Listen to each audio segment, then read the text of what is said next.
Good morning students. आज हम revision कर रहे हैं फर्स्ट एंड सेकंड चैप्टर का। तो ये मैं आपको भी बता रही कि फर्स्ट चैप्टर में कैसे कैसे रिवाइज करना है, क्योंकि चैप्टर्स तो बहुत बड़े हैं और आप रेगुलरली पढ़ाई नहीं कर रहे हैं। देखिए फर्स्ट चैप्टर जो है वो बेसिक कंसेप्ट है। बेसिक कंसेप्ट में सबसे पहले हमको मोलर मास निकालना आना चाहिए। तो मोलर मास के लिए मैंने आपको बताया था कि यदि एटॉमिक नंबर इवन है तो जस्ट डबल हो जाएगा, और यदि ऑड है तो डबल होकर उसमें +1 हो जाएगा। ठीक है, और इसके अलावा एक्सेप्शंस भी हैं। सबसे पहले हमें मोलर मास कैलकुलेट करना आना चाहिए। फिर मोलर मास कैलकुलेट करने के बाद जो हमारी टर्म आती है दैट इज़ मोल। मोल का मतलब क्वांटिटी से है कि हम किसी भी सब्सटेंस की क्वांटिटी उसके अमाउंट को कैसे बताएंगे। तो मोल हम दो तरीके से बता सकते हैं, ग्राम से भी कन्वर्ट कर सकते हैं, लीटर से भी। यदि मान लो आपको ग्राम गिवन है तो उसमें आप मोलर मास का भाग लगाएंगे। यदि आपको लीटर गिवन है तो 22.4 का या 22,400 लीटर का। ठीक है, 22.4 लीटर और 22,400 ml का। ठीक है, तो मोल्स का आप कैलकुलेट करना आना चाहिए। फिर यदि आपको मोल कैलकुलेट करना आता है तो एक मोल में आपको पता है कितने नंबर ऑफ मॉलिक्यूल्स होते हैं, एवोगैड्रो नंबर के बराबर। तो जितने भी मोल निकलेंगे उसको मल्टीप्लाई कर देंगे नंबर ऑफ एवोगैड्रो से, एवोगैड्रो नंबर से। ठीक है, फिर उसके बाद आपके पास आती है सिग्निफिकेंट फिगर्स। सिग्निफिकेंट फिगर्स क्या होती है, जिनके बारे में हम स्पेसिफिकली कह सकते हैं। तो इसके मैंने आपको बहुत सारे एग्जांपल्स बताए हुए कि कब वो सिग्निफिकेंट फिगर होगी। आप किसी से भी आपको प्रैक्टिस करनी है। पेपर का मतलब ये नहीं है कि मैं आपको क्वेश्चन बता रही हूँ तो आपको वही सॉल्व करना है, ये किताब में जो लिखा है। साइंस के स्टूडेंट के लिए ज़रूरी है कि आपको कंसेप्ट क्लियर होना चाहिए, कोई सा भी क्वेश्चन आ जाए।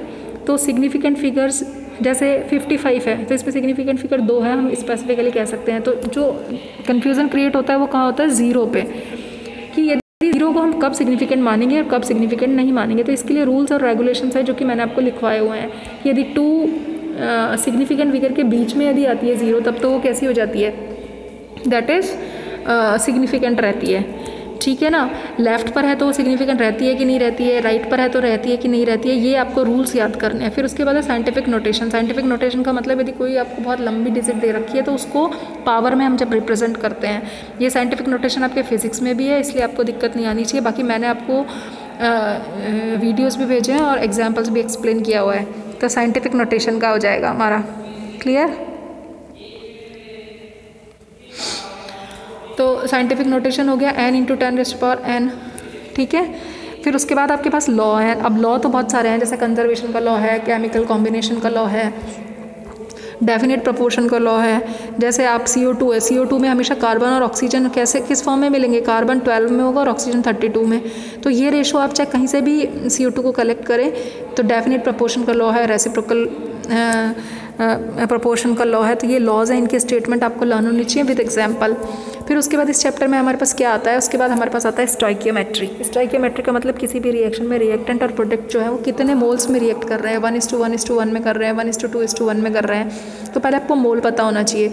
देखो अब आपसे वो यदि वो ग्राम देता है तो आपको मोल में कन्वर्ट करना आना चाहिए, और यदि वो मोल दे रहा है तो आपको ग्राम बनाना आना चाहिए। उसके लिए मैंने आपको फॉर्मूला बताया हुआ है, mole = weight in gram divided by molar mass. अणुभार से आप भाग लगा देंगे। ये हिंदी मीडियम और इंग्लिश मीडियम दोनों के लिए सेम है रिवीजन, क्योंकि दोनों के ही नोट्स डाले हैं मैंने, दोनों के ही वीडियोस बनाए हुए हैं। ठीक है, फिर इस चैप्टर में स्टोइकियोमेट्री में आपको एक स्टोइकियोमेट्री देगा, उसमें आपको मोल देगा या ग्राम देगा। यदि उसने दोनों तरफ एक ही यूनिट में, मान लो दोनों तरफ ग्राम दे रखा है, रिएक्टेंट का भी ग्राम है, प्रोडक्ट का भी ग्राम है। अब वो आप क्वेश्चन में देखो वो आपसे क्या पूछ रहा है। यदि वो आपसे मोल में पूछ रहा है तो मोल में कन्वर्ट कर लो, यदि ग्राम में पूछ रहा है तो ग्राम में कन्वर्ट कर लो। फिर उसके बाद इस चैप्टर में आपके पास परसेंटेज कंपोजिशन है। परसेंटेज कंपोजिशन का मतलब जैसे मान लो आपको NaCl दे दिया उसने, NaCl में वो पूछ रहा है कि Na की कितनी परसेंटेज और Cl की। तो अब आपको पता है कि 2 एलिमेंट है, तो Na का वेट, Na का जो वेट है वो मतलब mass upon total mass into 100, ऐसे ही रिमेनिंग। तो NaCl में एक Na एक Cl है तो 50-50 हो जाएगा दोनों का। ठीक है, तो इस तरीके से परसेंटेज कंपोजिशन का एग्जाम्पल आना चाहिए। फिर उसके बाद आपके पास एम्पेरिकल फार्मूला और मॉलिक्यूलर फार्मूला में रिलेशनशिप बताई हुई है मैंने कि पहले आप एम्पेरिकल फार्मूला निकालेंगे। ठीक है, एम्पेरिकल फार्मूला कैसे निकालेंगे, आपको कोई भी एलिमेंट्स देगा वो, उसके आपको अमाउंट देगा, इतना इतना है।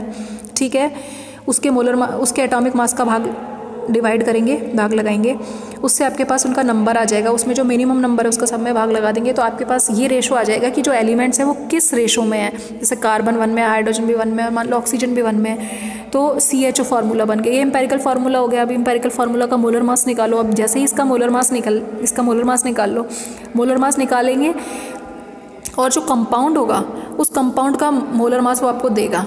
तो कंपाउंड के मोलर मास में एम्पेरिकल फार्मूला के मोलर मास का भाग लगाते ही n की वैल्यू आ जाएगी तो n लिख देंगे, n को जैसे ही लिखेंगे मॉलिक्यूलर फार्मूला आ जाएगा। ये तो प्रैक्टिस करने से आएगा, ऐसा नहीं है कि मैं आपको क्वेश्चन बता दूँ और वही क्वेश्चन आ रहा है, ठीक है। फिर उसके बाद सेकंड चैप्टर जो है उसमें आपके पास कैनाल रेज है। अब कैनाल रेज में अब आप देखो क्या होगा कि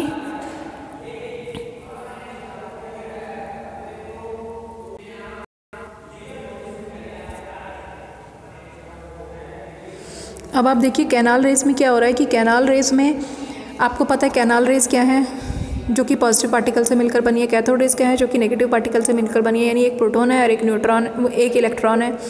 ये दोनों किस चीज़ को सबसे पहले इनकी डिस्कवरी की गई, फिर इससे फंडामेंटल पार्टिकल ऑफ एटम के बारे में जाना गया कि न्यूक्लियस होता है, सेंटर में छोटा सा पार्ट होता है वो, ठीक है, और उसमें प्रोटॉन और न्यूट्रॉन रहते हैं, और इलेक्ट्रॉन जो है वो डेफिनेट ऑर्बिट्स में या सर्कुलर पाथ में रोटेट करते हैं। तो कैनाल रेस का चार्ज क्या है, यानी कि कैनाल रेस के चार्जेस क्या है, मास क्या है, मास टू चार्ज रेशियो क्या है कैथोड का, ये आपको पता होना चाहिए। फिर उसके बाद आपके पास रदरफोर्ड का एटॉमिक मॉडल आया, जिसमें उसने काफ़ी चीज़ को तो बता दिया था कि न्यूक्लियस सेंटर में होता है, बीच का पार्ट हॉलो होता है, इलेक्ट्रॉन सर्कुलर पाथ में रोटेट करते हैं, लेकिन वो कुछ चीज़ों को एक्सप्लेन नहीं कर पाया था। तो उसके बाद बोहर का मॉडल आया। बोहर के मॉडल ने के अलग पोस्टुलेट थे, जिसमें उसने ये बताया था कि इलेक्ट्रॉन जो है वो पर्टिकुलर सर्कुलर रेडियाई के ऑर्बिट्स में या सर्कुलर पाथ में रोटेट करते हैं, और जब वो इनमें रोटेट करते हैं तो ना तो एनर्जी को लूज़ करते हैं ना गेन करते हैं, लेकिन एक लेवल से दूसरे लेवल में जाते हैं तो वो गेन भी करते हैं और लूज़ भी करते हैं। और वहाँ से हमने एनर्जी डिफरेंस निकाला हुआ है डेल्टा ई, है ना, दैट इज़ E2 - E1। फिर तो ये आपको पता होना चाहिए। बोहर के मॉडल से बोहर का मॉडल बहुत सक्सेसफुल रहा, क्योंकि इससे हम energy, radius, velocity, wave number सारी चीज़ें निकाल सकते हैं। फिर लेकिन इसकी, है ना, और फिर हम बोहर मॉडल जो था उससे हमने हाइड्रोजन स्पेक्ट्रम भी निकाला था, लेकिन इसकी लिमिटेशन ये थी कि 1 इलेक्ट्रॉन स्पीशी के लिए हम निकाल पाए थे। तो हाइड्रोजन स्पेक्ट्रम में क्या था, सीरीज़ मिलती है लाइमन बामर पाश्चियन ब्रैकेट। वो कब कब मिलती है, कौन कौन से रीजन में मिलती हैं, जैसे बामर जो मिलती है वो उसमें मिलती है विजिबल रीजन में मिलती है, उसके लिए N1 2 होता है और N2 3 होता है, ठीक है। फिर उसके बाद आपके पास क्वांटम नंबर्स हैं। क्वांटम नंबर्स में NL, MS, principal quantum number, azimuthal quantum number कैसे निकालते हैं। इलेक्ट्रॉन्स क्या होते हैं, इनमें इलेक्ट्रॉन्स को कैसे कैलकुलेट कर सकते हैं, कितने हो सकते हैं। जैसे N जो है वो शेल के बारे में बताता है, L जो है वो सब शेल के बारे में बताता है, M जो है वो उसके मैग्नेटिक ओरिएंटेशन के बारे में बताता है, S जो है स्पिन क्वांटम नंबर, स्पिन के बारे में कि क्लॉकवाइज है कि एंटी क्लॉकवाइज है।